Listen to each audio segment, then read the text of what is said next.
नमस्कार। सबसे बड़ा सवाल देख रहे हैं आप, मैं हूं आपके साथ अंशिका। महाराष्ट्र के अमरावती में उमेश कोल्हे की हत्या पर अब एक और बड़ा खुलासा हुआ है। मामले में साजिश कैसे रची गई थी, उसकी पूरी कहानी खुलकर सामने आ गई है। ब्लैक फ्रीडम नाम के ग्रुप का कनेक्शन इस कत्ल से होने की जानकारी सामने आई है। ये एक व्हाट्सएप ग्रुप है जिसमें उमेश और उनकी हत्या करने वाला उनका 16 साल पुराना दोस्त मेंबर बने हुए थे। जिस वक्त उमेश ने इस ग्रुप में नुपुर शर्मा के समर्थन वाला पोस्ट शेयर किया, उसके बाद यूसुफ ने इस पोस्ट और उमेश की तस्वीर को रहबरिया ग्रुप में फॉरवर्ड कर दिया और यहीं से उमेश की हत्या की पूरी साजिश रची गई। ऐसे में सबसे बड़ा सवाल यह है कि आखिर क्यों केवल एक पोस्ट को शेयर किए जाने से, उसे फॉरवर्ड किए जाने से उमेश के ही दोस्त ने उसकी पीठ में खंजर घोंप दिया। इसी विषय पर चर्चा के लिए मेरे साथ स्टूडियो में मौजूद हैं कैपिटल टीवी के editor in chief doctor Manish Kumar. Doctor साहब, बहुत बहुत स्वागत है। धन्यवाद। डॉक्टर साहब, बड़ा खुलासा हुआ है कि उमेश ने नुपुर शर्मा के समर्थन में एक पोस्ट शेयर किया, उसके बाद उसकी पूरी हत्या की साजिश को रचा गया। क्या पोस्ट शेयर करने की सजा इतनी बड़ी होगी? ये धर्मांधिता, कट्टरवादिता, ये जिहादी माइंडसेट, इसी को तो कहते हैं। भाई, उमेश कोल्हे ने कोई बयान दिया? नहीं दिया। नुपुर शर्मा ने बयान दिया, उसके समर्थन में उसने एक पोस्ट शेयर किया। एक और पोस्ट उसने शेयर की, वो प्रधानमंत्री मोदी के फेवर में। अब ये समझिए कि कहां से क्या क्या कनेक्शन है। ये उदयपुर वाला, उसने कन्हैयालाल की हत्या करने के बाद जो वीडियो बनाया, क्या कहा कि मोदी तक ये छुरी पहुंचेगी। क्या है शरीर के अंदर भाई इन लोगों के? कितना जहर है, कितना जहर है। शाहीन बाग में ये संविधान लेकर के घूम रहे थे और जब मन करता है तो ये शरिया का कानून अपने हाथ से उसको एग्जीक्यूट करने पहुंच जाते हैं। पहला सवाल तो ये कि इनके दिमाग में ये जहर कौन डाल रहा है। अब खुलासा ये हुआ कि भाई 16 साल के मित्र हैं और ये समझना जरूरी है किस पे आप विश्वास करें, किस पे आप विश्वास ना करें। इंसानियत पर से विश्वास उठता चला जा रहा है। इस घटना के बारे में आप सुनेंगे तो ये यूसुफ नाम का जो शख्स है, उमेश कोल्हे के अंतिम संस्कार में भी ये शमशान पे पहुंचा हुआ था। कितने शातिर कि किसी को शक ना हो। क्या हुआ उससे? 16 साल की दोस्ती एक पोस्ट से खत्म हो गई और इतना ज्यादा वो दुश्मनी में बदल गया कि आप उसकी हत्या करवा दोगे। ये भी नहीं सोचा कि यूसुफ की बेटी की शादी हो रही थी, 2 लाख रुपए इसने दिए थे।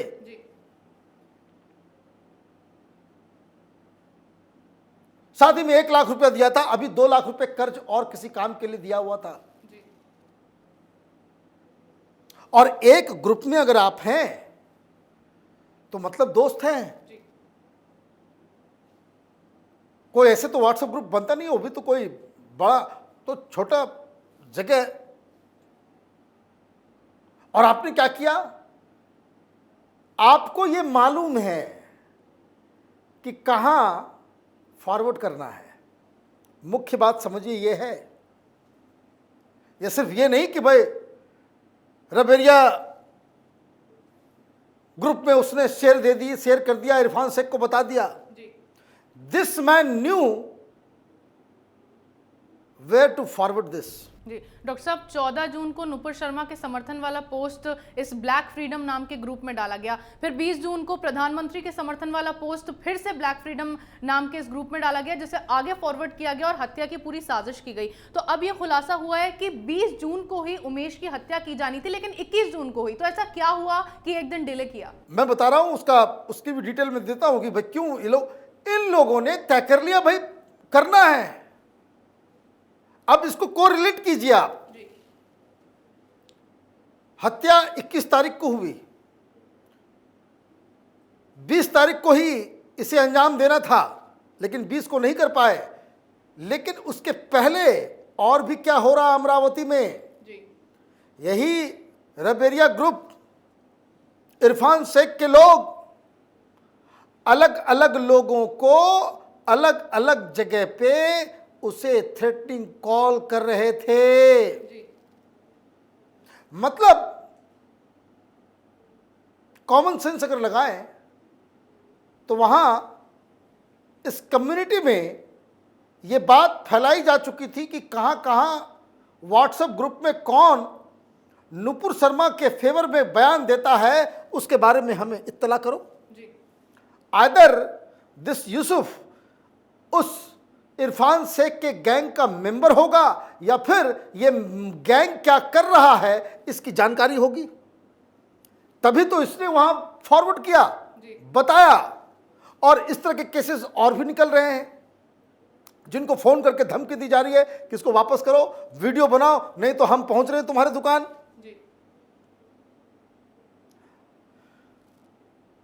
तो ये जो ग्रुप है वहां तय हो गया कि 20 तारीख को ये सारा चीज होगा। 20 तारीख को होता क्या है कि इन लोगों ने प्रॉपर तरीके से रेकी कर रखी थी।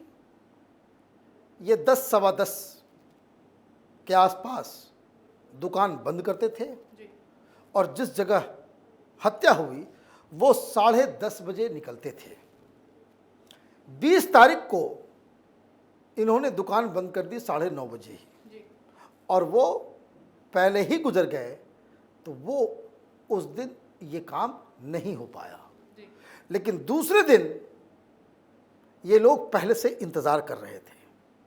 अब तो उसका सीसीटीवी फुटेज भी आ गया है कि किस तरीके से ये पहले से वहाँ पे बैठ के इंतज़ार कर रहे थे। 2 गाड़ियाँ, एक में वो अकेले, दूसरे में उनके बेटे और उनकी पत्नी, वो गुजर रही थी। ये पीछे से गए और इनको पकड़ लिया गया, मोटरसाइकिल से धक्का देकर के इनको बाहर निकाला गया। 3 लोग वहाँ पे मौजूद थे, 2 लगातार वार कर रहे थे, एक वहाँ पे लोगों को देख रहा था। इलाका सुनसान था और जो चाकू, जिस छुरी से इनका कत्ल किया गया, गले में 10 इंच तक का ये और 6 इंच गहरा जख्म है। मतलब सर तन से जुदा वाला ही मसला था। कोई चोरी नहीं, कोई पैसे लेने की बात नहीं, गले में सोने का चेन भी था, उसको छोड़ करके ये लोग वहां से भाग जाते हैं। तो ये घटना घटी। अब सवाल ये है कि ये जो इरफान शेख जो मास्टरमाइंड है, वो और भी लोगों को धमकियां दे रहा था, जिसका मतलब वेल ऑर्गेनाइज्ड ग्रुप है। अब ये समझ में आ रहा है कि इन लोगों का जो तार है वो और भी लोगों से जुड़ा हुआ है। एक पूरा नेटवर्क तैयार है। जैसे उदयपुर की घटना में समझ में आ रहा है, हम लोगों ने पहले कहा था कि ये सब पाकिस्तान रिलेटेड जो है दावत इस्लामी संगठन से जुड़ा हुआ है। अब ये एनजीओ चलाता है, ये एनजीओ चलाता है। विदेश से पैसे आ रहे हैं इसके पास, किस काम के लिए आ रहा है? ये एनजीओ क्या सिर्फ एक फ्रंट है कि समाज सेवा करने के लिए, ये करने के लिए, और पैसे उससे आ रहे हैं कि ताकि वो आप नेटवर्क क्रिएट करें? सिक्योरिटी एजेंसीज की नींद उड़ी हुई है। इस उदयपुर की घटना ने, अमरावती की घटना ने इंटेलिजेंस डिपार्टमेंट की नींद उड़ा दी है। क्यों? वो इसलिए क्योंकि इसमें तो अब कोई शको सुबह नजर भी नहीं आ रहा कि इस तरह के ग्रुप्स जैसे उदयपुर में ऑपरेट कर रहे हैं, अमरावती में कर रहे हैं, वो देश के कोने कोने में फैल चुके हैं। अब ये देश के कोने कोने में फैल चुके हैं अगर, तो आप समझिए कितना बड़ा क्लीनिंग ऑपरेशन करना पड़ेगा। अदरवाइज हर 5 दिन के बाद इस तरह की खबर टेलीविज़न की सुर्खियों में नज़र आएगी। एक बहुत बड़ी जो कह सकते हैं कि सिचुएशन में आकर के हम लोग फंस चुके हैं। डॉक्टर साहब, मेरे मन में एक सवाल है कि जिस तरह से हमने देखा नुपुर शर्मा के पैगंबर पर टिप्पणी के बाद कानपुर में हिंसा हुई, सहारनपुर में हिंसा हुई और अभी भी अमरावती हत्याकांड, उदयपुर हत्याकांड, हर किसी में कोई ना कोई किसी ना किसी ग्रुप के साथ इनके तार जुड़ रहे हैं। स्लीपर सेल्स की बात सामने आ रही है। लेकिन वहीं जिन जिन राज्यों में नुपुर शर्मा के खिलाफ FIR दर्ज की गई है, तो क्या उन लोगों के तार भी किसी नेटवर्क से जुड़े हो सकते हैं या फिर वो भी किसी स्लीपर सेल के तौर पर काम कर सकते हैं किसी ग्रुप के लिए? बहुत सही सवाल आपने किया, जी, क्योंकि इसके बाद कानपुर में हुआ, सबसे पहले कानपुर में जी, बवाल मचा। अब वहां पे जफर नियाज हाशमी, तो ये जो रियाज पकड़ा गया, क्या खुलासे हुए? देश विदेश से पैसा आ रहा है, करोड़ों के, जी, करोड़ों में पैसे आ रहे हैं। जो शख्स 2 रंग के चप्पल पहना करता था, उसकी औकात थी, वो पिछले 3 साल में करोड़पति बन गया। क्या कर रहा था? बस यही काम कर रहा था। वो फेसबुक के जरिए लोगों के बीच जहर फैला रहा था।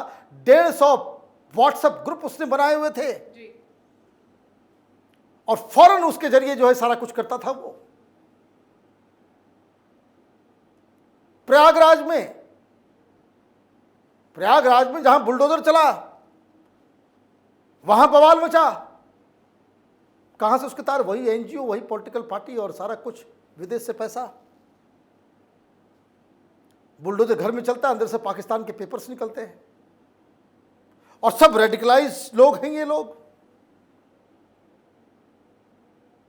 कन्हैयालाल की हत्या हो गई तो मोबिलाइजर भी हैं, दंगाई भी हैं, जी, टारगेट किलिंग करने वाले हत्यारे भी हैं, धमकी देने वाले भी हैं। मतलब आप समझिए, एक पूरा का पूरा स्ट्रक्चर जिहादियों का वो हिंदुस्तान में बन चुका है। हमारे देश की सरकार गंगा जमनी तहजीब जी, और हिंदुस्तान में आतंकी पैदा नहीं होते हैं, यही सब कन्फ्यूज़न, यही सब जो है घंटी आप बजाते रह गए और हिंदुस्तान में विदेशी पैसे से, ISI की मदद से, आतंकी संगठनों की मदद से, क्योंकि आप देखिए, मैं एक एग्जाम्पल और जाते जाते मैं बता दूं, जो गोरखपुर में हुआ, वो लड़का IIT पास है, जी, IIT का इंजीनियर है, जिहादी बन गया वो। क्या खुलासा हुआ? उसके भी कतार विदेश से, अलकायदा से, ISI से जुड़ा हुआ। तो ये आंखों के सामने सब कुछ हो रहा है और हम अगर सच्चाई से रूबरू नहीं होना चाहते, आंख बंद कीजिए, गंगा जमनी तहजीब तो सारा कुछ जो है, जितना जो ख्वाबो ख्याल दुनिया में रहना है रहिए। उससे होगा ये कि अगर सरकार इस प्रॉब्लम को से आमना सामना नहीं करेगी जी, तो तमाम इस देश के हिंदुओं की जान आप खतरे में डाल रहे हो। जिन सरकारों में इन्हें प्रोटेक्शन मिल रहा है वो हिंदुस्तान में कत्लेआम करवाना चाहते हैं। जी, जहां जहां इस तरह के जिहादी ग्रुप्स को, इस तरह के गैंग को बाकायदा पॉलिटिकल मदद दी जा रही है, जो पार्टियां ये काम कर रही हैं वोट बैंक की खातिर, वो देश के दुश्मन हैं। वो हिंदुस्तान को जला करके खाक करवाने वालों के साथ गलबैयां कर रहे हैं। बहुत ही सो कह सकते हैं हम लोग कि बहुत ही विकट समस्या आन पड़ी है। जी, देश की सरकारों को, खुफिया एजेंसियों को, पुलिस को, आर्मी को, जिसको भी आपको जैसे भी रिसोर्स मोबिलाइज करना है, दिस मस्ट स्टॉप इमीडिएटली। जी बिल्कुल। रहबरिया ग्रुप ही वो ग्रुप था जिसमें उमेश की हत्या करने वाले सभी आरोपी शामिल थे। हत्या का मास्टरमाइंड इरफान एडमिन था। इसी ने 10,000 का लालच देकर उमेश की हत्या करवाई थी। यूसुफ ने रहबरिया ग्रुप में लोगों को ब्लैक फ्रीडम ग्रुप में भेजे गए उमेश के पोस्ट को शेयर किया था, जिसके बाद उमेश के कत्ल की साजिश की गई थी। यही रहबरिया ग्रुप के लोग नुपुर शर्मा का समर्थन करने वाले लोगों को फोन कर माफी मांगने वाला वीडियो वायरल करने को कह रहे हैं और ऐसा ना करने पर सर कलम किए जाने की धमकी दी जा रही है। लेकिन सवाल बार बार यही उठ रहा है कि क्या महज एक पोस्ट शेयर करने की सजा इतनी बड़ी होगी? इस कट्टरपंथियों को सजा देने का अधिकार किसने दिया? सरकार इस मामले में बड़ा कदम उठाने की सरकार को सख्त जरूरत है, जिससे कट्टरवाद का ये पूरा रैकेट बेनकाब हो और इसके खौफनाक मंसूबों को कामयाबी मिलने से रोका जा सके। इस विषय पर चर्चा का आपका बहुत बहुत धन्यवाद। धन्यवाद। सबसे बड़ा सवाल में मेरे साथ आज इतना ही। अगर आपको हमारे वीडियो पसंद आया हो तो इसे लाइक करें, शेयर करें, कमेंट करें, साथ ही हमारे चैनल को सब्सक्राइब करना ना भूलें।